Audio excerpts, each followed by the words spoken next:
All right, so the next section of this chapter is all about conservation of energy.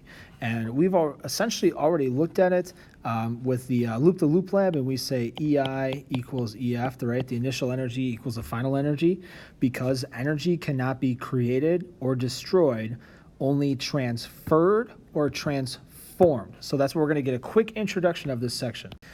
This pre-lecture video, he goes into a couple different examples of any energy transformations and talks about how it becomes from one type or goes from one type to another type. So that's what we're going to be looking at.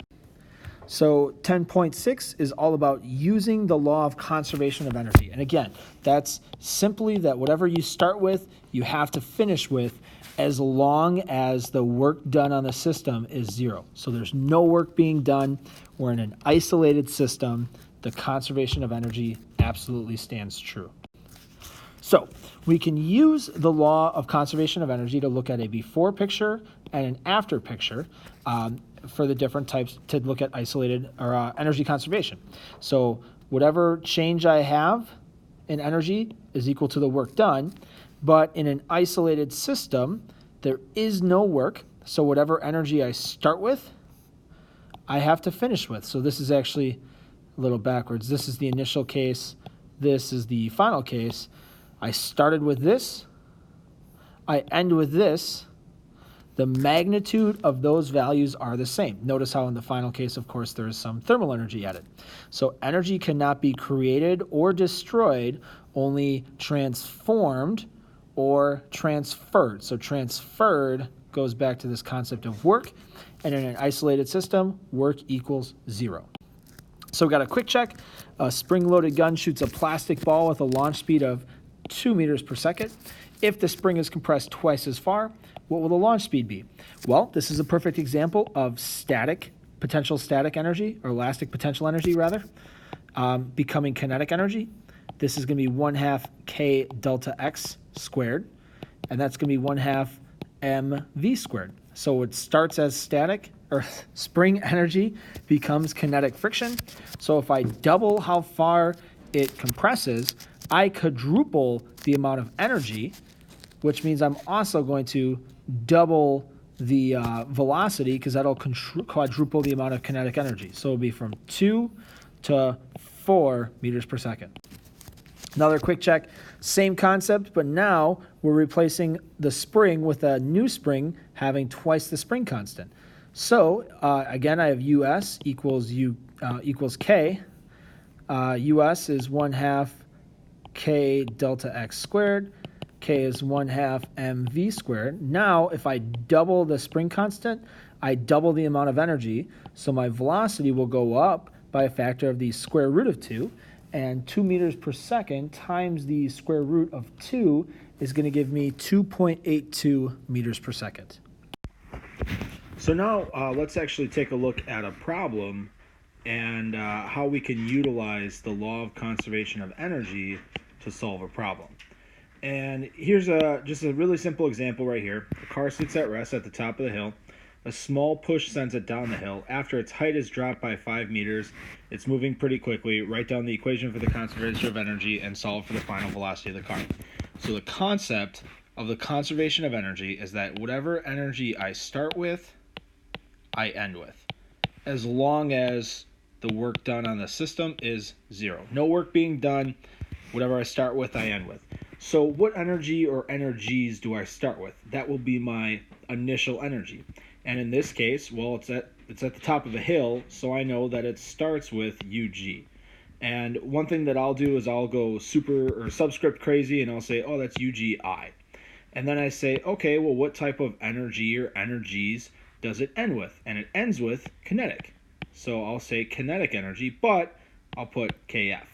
Now, previously, we got all of the equations for these. So UGI, or our initial potential energy, that's just going to be mghi, and KF is 1/2 mvf squared. So as the car rolls down the hill, it converts potential energy into kinetic energy. And as we quite often see, the masses cancel. And that gives me a new equation, GHI equals 1/2 VF squared. Now I'm curious about what my velocity is, so I'm going to go ahead and solve for that. And I'm going to say that the final velocity is the square root of 2GHI. Now, what's cool about that, if we think back to projectile motion or objects in free fall falling straight down, that's the final velocity of an object that hits the ground with zero initial velocity. So that makes sense because the object is just rolling down a hill. Now, we don't care about the angle of the incline. We don't care about anything about the actual physical characteristics of the hill. We just care, and we only care about how high the hill was. So now I can go ahead. I got my equation set up, so I can go ahead and plug in. It's the square root of 2 times gravity. Well, that's just 10 because we're lazy. Meters per second squared. And HI is 5 meters because it drops 5 meters. 2 times 10, that's 20, times 5, that's 100. My final velocity is 10 meters per second. So what was nice about this, I didn't have to figure out the magnitude of the acceleration. If the hill isn't linear, it's really difficult to figure out the magnitude of the acceleration. So that makes this problem solving much easier. All right, let's take a look at another one. So here we have a child slides down a hill, slides down a slide at a constant speed. So whenever we see constant speed, we got to think about what's going on. But we're going at 1.5 meters per second. The height of the slide is about 3 meters. And write down the equation for the conservation of energy and determine the amount of energy lost due to friction. So what's happening is the kid's going down the slide, and instead of gaining kinetic energy, that energy is being converted into thermal energy. So let's go ahead and write our equation. So EI equals EF. The initial energy equals the final energy. So the kid starts with potential energy, and he's going down at 1.5 meters per second.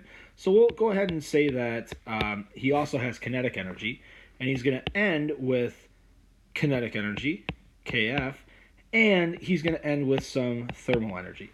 Now, it doesn't ask us anything specific about the distance that he slides down the slide. It tells us we lose 3 meters of height, but I'm just trying to say is that we're not trying to do anything more with this thermal energy right here. So we'll leave it as simple as possible and not break that down.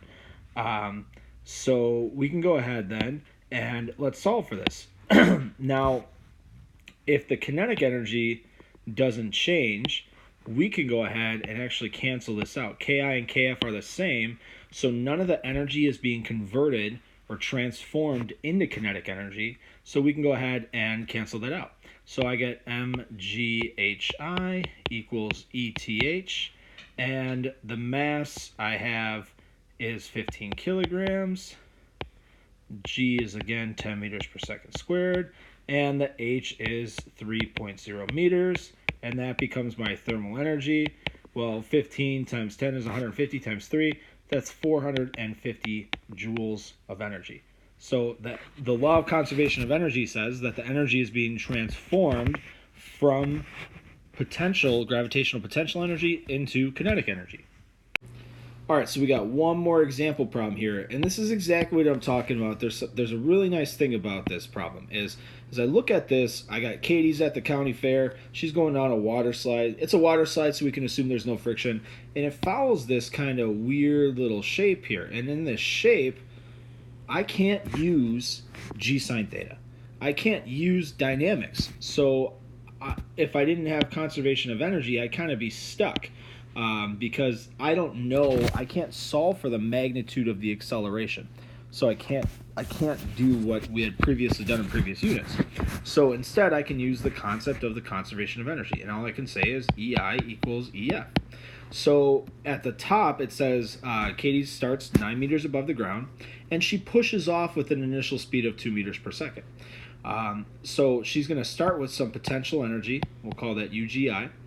And because she's pushing off, she's going to start with some kinetic energy, Ki, and that's going to become kinetic energy, Kf. Now, in this example problem, I don't cancel out the k's. I don't cancel out my kinetic energies because she starts with 2 meters per second and 9 meters, and this 9 meter will essentially become more velocity to get VF. And that does so because of the conservation of energy. So now I can go ahead and take the next step in my formula. I have mghi. I have 1/2 mvi squared equals 1/2 mvf squared. All right. Now, without having to figure out anything with acceleration, this takes acceleration into consideration. So I get this little equation here, and all I got to do is I'm going to solve for my variable, which is VF. And as often will happen, my mass will in fact cancel. And now I just got to solve for VF. So VF equals, well, how do I get it by itself? I got to multiply this by 2, I got to multiply this by 2, those two things will cancel out, and I got to multiply it by 2 out here, and of course take the square root. So I got VF equals the square root of 2ghi plus VI squared, which, I mean, it's not any special equation or anything, it's just what works for this situation. So I'll go ahead and jump up top. VF equals the square root of 2 times gravity, which is 10 meters per second squared, times my height of 9 meters, plus my initial velocity of 2 meters per second. That quantity is squared, and I get, let's see, 20 times 9 is 180. 180 plus 4. And take the square root of that, and I get a final velocity of 13.56 meters per second. Now that might seem pretty fast. 9 meters above the ground, that's about 30 feet. So, I mean, it's pretty tall if we are, of course, neglecting friction. So she does gain quite a considerable amount of velocity through this. And that's it. That's all the conservation of energy is. You just got to think about the type of energies you start with, the type of energies you end with. So in your problems packet, you got a ton of practice doing this. We're just thinking about the energies and the transformations. And again, this all assumes the same concept that the work done on the system equals 0.